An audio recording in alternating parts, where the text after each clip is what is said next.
You're watching the Central Post. This is Samiksha. So something interesting happened in Indian politics today. And no, it's not about some election results or some political clash. It's about who is now leading our country's largest political party, that's BJP, and what might indicate about where the party is headed next. Today, Nitin Nabin formally took charge as the national president of the Bharatiya Janata Party.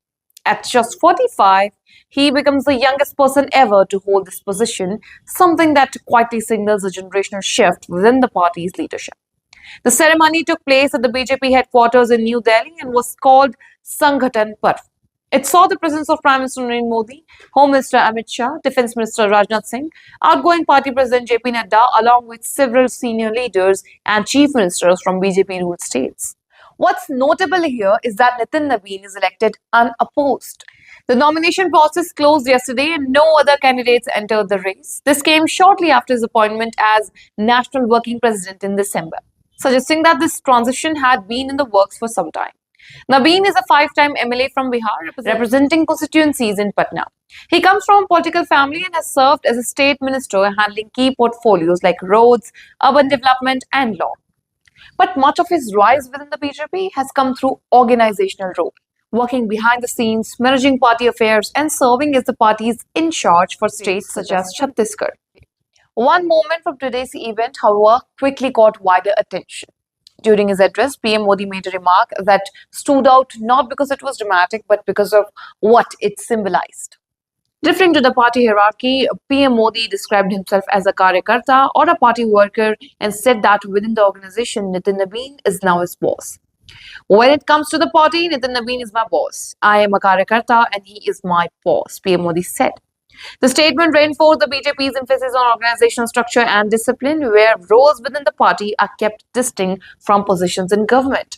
PM Modi also described Nabin as a millennial leader shaped by India's economic and technological changes, someone who combines age with organizational experience.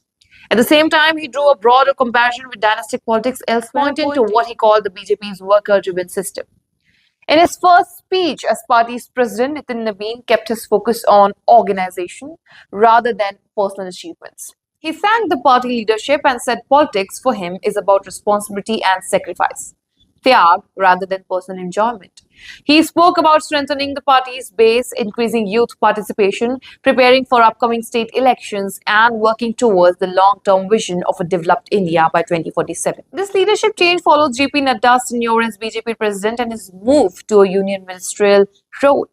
Political analysts see this transition as strategic, bringing in a younger face at the organizational helm as the party prepares for important assembly elections in the near future. Within the BJP, reactions have largely been supportive, with leaders describing the move as recognition of sustained organizational work.